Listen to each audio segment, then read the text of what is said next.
بسم اللہ الرحمن الرحیم۔ محترم ناظرین، رمضان المبارک کا مقدس مہینہ اپنی تمام تر رعنائیوں اور برکتوں کے ساتھ جب اپنے اختتام کی طرف بڑھتا ہے تو مومنوں کے دلوں میں ایک عجیب سی تڑپ اور شوق پیدا ہو جاتا ہے۔ یہ تڑپ اس عظیم رات کو پانے کی ہوتی ہے جسے رب ذوالجلال نے ہزار مہینوں سے بہتر قرار دیا ہے۔ لیلۃ القدر یعنی وہ رات جس میں تقدیریں لکھی جاتی ہیں، جس میں برکتوں کا نزول ہوتا ہے اور جس کی ایک گھڑی کی عبادت انسان کی پوری زندگی کے گناہوں کو دھونے کے لیے کافی ہے۔ اگر ہم قرآن کریم کی طرف نظر دوڑائیں تو اللہ تعالیٰ نے اس رات کی عظمت کو بیان کرنے کے لیے ایک پوری سورت نازل فرمائی ہے۔ اس سورت کا خلاصہ یہ ہے کہ اللہ نے قرآن کو اسی برکت والی رات میں نازل کرنا شروع کیا۔ یہ رات اتنی عظیم ہے کہ انسانی عقل اس کا احاطہ نہیں کر سکتی۔ 1000 مہینے اگر ہم حساب لگائیں تو تقریباً 83 سال اور 4 ماہ بنتے ہیں۔ ذرا تصور کیجئے، ایک عام انسان کی پوری زندگی اتنی نہیں ہوتی جتنی فضیلت اللہ نے اس ایک رات کی عبادت میں رکھ دی ہے۔ اس رات فرشتے اور جبریل امین زمین پر اترتے ہیں اور اللہ کے حکم سے ہر خیر اور بھلائی کا فیصلہ لے کر آتے ہیں۔ یہ رات طلوع فجر تک سراپا سلامتی ہے، یعنی اس میں شیطان کی شرارتیں دم توڑ دیتی ہیں اور صرف خیر ہی خیر تقسیم ہوتی ہے۔ حدیث نبوی صلی اللہ علیہ وسلم کی روشنی میں اگر ہم اس رات کو تلاش کریں تو پیارے نبی صلی اللہ علیہ وسلم نے فرمایا کہ اسے رمضان کے آخری عشرے کی طاق راتوں میں تلاش کرو۔ اگرچہ 21، 23، 25 اور 29ویں شب بھی بہت اہم ہے، لیکن امت مسلمہ کے اکابرین، مفسرین اور اولیاء اللہ کی ایک بڑی تعداد کا رجحان 27ویں شب کی طرف رہا ہے۔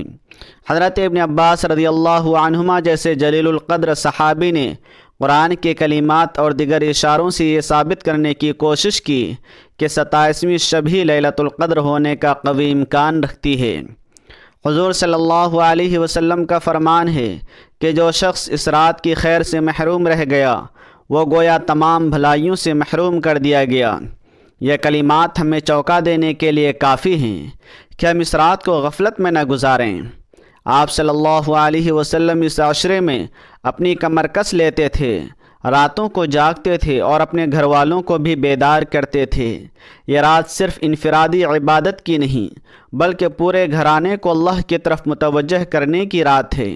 اس رات کی فضیلت کا ایک پہلو یہ بھی ہے کہ اس میں سابقہ تمام گناہ معاف کر دیے جاتے ہیں، بشرطے کہ انسان سچے دل سے توبہ کرے اور اس نیت سے کھڑا ہو کہ میرا رب مجھے دیکھ رہا ہے اور وہ مجھ سے راضی ہونے والا ہے۔ جب ہم اس رات کی عبادت کا ارادہ کریں تو سب سے پہلے اپنی نیت کو خالص کریں۔ دکھاوا یا رسم و رواج کی خاطر جاگنا کوئی معنی نہیں رکھتا۔ اس رات کا پہلا عمل یہ ہے کہ مغرب، عشاء اور فجر کی نمازیں باجماعت ادا کی جائیں۔ احادیث میں آتا ہے کہ جس نے عشاء کی نماز جماعت سے پڑھی اس نے گویا آدھی رات عبادت کی، اور جس نے فجر بھی جماعت سے پڑھ لی اس نے پوری رات کا ثواب پا لیا۔ لہذا سستی کو بالائے طاق رکھ کر مسجد کا رخ کریں، یا اگر خواتین گھر پر ہیں تو اول وقت میں نماز ادا کریں۔ عشاء کے بعد نوافل کا سلسلہ شروع ہوتا ہے۔ اس رات میں کوئی مخصوص تعداد مقرر نہیں ہے کہ اتنی ہی رکعتیں پڑھنی ہے، لیکن صلاۃ التسبیح کی بہت تاکید آئی ہے۔ یہ وہ نماز ہے جس کے بارے میں آپ صلی اللہ علیہ وسلم نے اپنے چچا حضرت عباس رضی اللہ تعالیٰ عنہ سے فرمایا تھا کہ اگر ہو سکے تو اسے روزانہ پڑھیں، ورنہ ہفتے میں ایک بار، مہینے میں ایک بار یا سال میں ایک بار، اور اگر یہ بھی نہ ہو سکے تو زندگی میں ایک بار ضرور پڑھیں۔ اس نماز کی برکت سے اللہ تعالیٰ انسان کے تمام گناہ، چاہے وہ ریت کے ذروں کے برابر ہوں یا سمندر کی جھاگ جتنے، معاف فرما دیتا ہے۔ اس کا طریقہ یہ ہے کہ 4 رکعت میں 300 مرتبہ تسبیح پڑھی جاتی ہے جو انسان کے قلب کو نور سے بھر دیتی ہے۔ نوافل کے علاوہ تلاوت قرآن اس رات کا سب سے افضل عمل ہے، کیونکہ یہ قرآن ہی کی سالگرہ کی رات ہے۔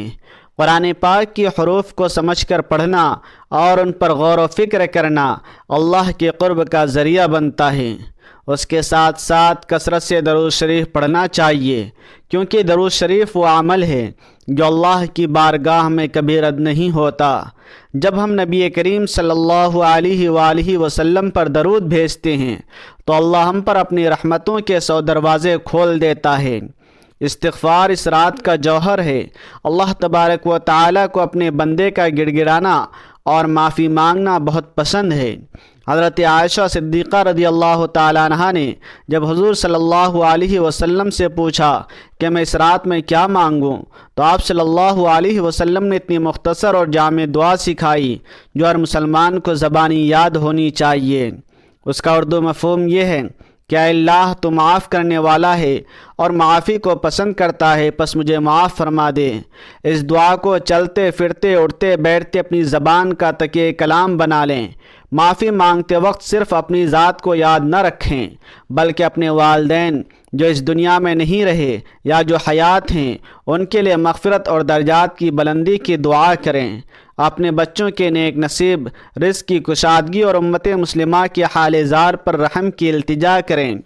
اس رات کی خاص بات یہ ہے کہ اس میں تقدیر کے فیصلے فرشتوں کے حوالے کیے جاتے ہیں۔ ہمیں چاہیے کہ ہم رو رو کر اللہ سے اپنے حق میں بہتری کی دعا مانگیں۔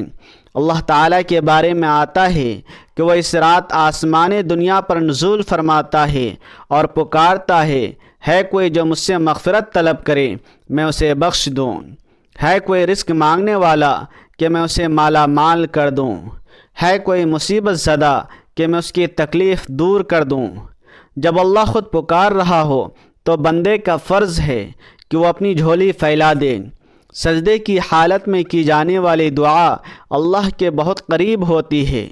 اس رات طویل سجدے کریں، اپنی زبان میں اپنے رب سے باتیں کریں، اسے اپنے دکھ سنائیں، اپنی کوتاہیوں کا اعتراف کریں اور اس سے اس کی رحمت کا سوال کریں۔ اللہ تعالیٰ بہت کریم ہے، وہ کسی سائل کو خالی ہاتھ نہیں لوٹاتا، خاص طور پر ایسی رات میں جس کی قدر اس نے خود بڑھائی ہے۔ صدقہ و خیرات کا بھی اس رات میں خاص مقام ہے۔ اگرچہ رمضان میں ہم زکوٰۃ اور صدقات دیتے ہیں، لیکن 27ویں شب کو خاص طور پر کچھ نہ کچھ اللہ کی راہ میں دینا چاہیے، چاہے وہ ایک کھجور یا ایک گھونٹ پانی ہی کیوں نہ ہو، چونکہ اس رات کا ہر عمل 1000 مہینوں کے برابر ہے۔ اس لیے اس 1 روپے کا صدقہ ایسا ہے جیسے آپ نے مسلسل 83 سال تک روزانہ صدقہ دیا۔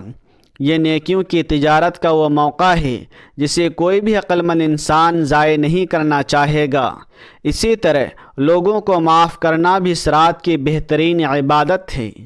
اگرچہ آپ چاہتے ہیں کہ اللہ آپ کو معاف کرے تو آپ بھی ان لوگوں کو معاف کر دیں جنہوں نے آپ کا دل دکھایا یا آپ کے ساتھ زیادتی کی۔ جب آپ زمین والوں پر رحم کریں گے تو عرش والا آپ پر رحم فرمائے گا۔ جو رات ڈھلتی جائے اور سحر کا وقت قریب آئے، اپنی عبادات میں مزید عاجزی پیدا کریں، تنہائی میں بیٹھ کر اپنی موت کو یاد کریں، قبر کی پہلی رات کو یاد کریں اور اللہ کے سامنے اپنی جواب دہی کا تصور کریں۔ یہ خوف اور امید کا امتزاج ہی اصل ایمان ہے۔ سحری کھانے سے پہلے کے لمحات قبولیت کے خاص لمحات ہوتے ہیں۔ اس وقت کی گئی توبہ انسان کی زندگی کا رخ موڑ سکتی ہے۔ بہت سے لوگ ایسے ہیں جنہوں نے لیلۃ القدر کو پایا اور ان کی دنیا پلٹ گئی۔ وہ گناہوں کی زندگیوں کو چھوڑ کر نیکی کے راستے پر آ گئے۔ ہمیں بھی یہی کوشش کرنی چاہیے کہ یہ رات ہماری زندگی میں ایک مثبت تبدیلی لے کر آئے۔ صرف ایک رات کا جاگنا مقصد نہیں ہے، بلکہ اس رات کے ذریعے اللہ سے ایسا تعلق استوار کرنا ہے جو پورے سال قائم رہے۔ اے اللہ، اے کائنات کے مالک، اے ٹوٹے ہوئے دلوں کو جوڑنے والے، اے گنہگاروں کی توبہ قبول کرنے والے، آج کی اس برکت والی رات، اس 27ویں شب میں ہم تیرے عاجز بندے تیرے سامنے ہاتھ پھیلائے کھڑے ہیں۔ اے باری تعالی، ہم خطاؤں کے پتلے ہیں، ہمارے گناہ آسمان کی بلندیوں کو چھو رہے ہیں، لیکن تیری رحمت تیری غضب پر حاوی ہے۔ اے اللہ، ہمیں معاف فرما دے۔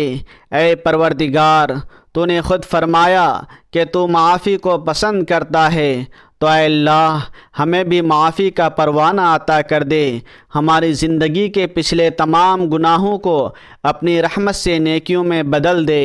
اے اللہ اس رات کی برکت سے ہماری تقدیروں کو سنوار دے، ہمارے رزق میں برکت عطا فرما، ہمارے گھروں کو سکون کا گہوارہ بنا دے، اور ہمیں بیماریوں اور ناگہانی آفتوں سے محفوظ رکھ۔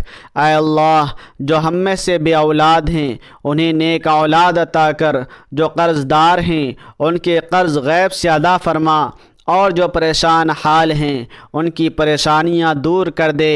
اے رب کریم ہمارے والدین جن کا سایہ ہمارے سروں پر ہے انہیں صحت و تندرستی والی لمبی زندگی عطا کر، اور جن کے والدین اس دنیا سے رخصت ہو چکے ہیں ان کی قبروں کو جنت کے باغوں میں سے ایک باغ بنا دے، اور انہیں آج کی رات کی برکت سے اعلیٰ مقام عطا فرما۔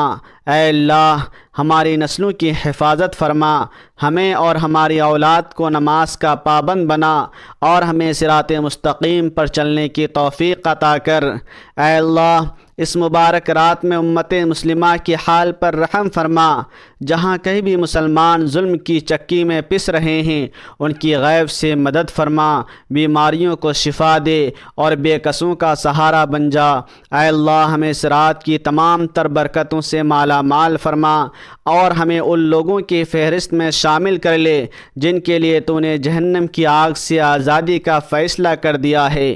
اے اللہ ہماری یہ ٹوٹی پھوٹی عبادتیں، ہمارے آنسو اور ہماری یہ دعائیں اپنی بارگاہ میں قبول و منظور فرما، ہمیں ایمان پر موت عطا کر، اور قیامت کے دن اپنے پیارے نبی صلی اللہ علیہ وسلم کے شفاعت نصیب فرمانا۔ آمین یا رب العالمین۔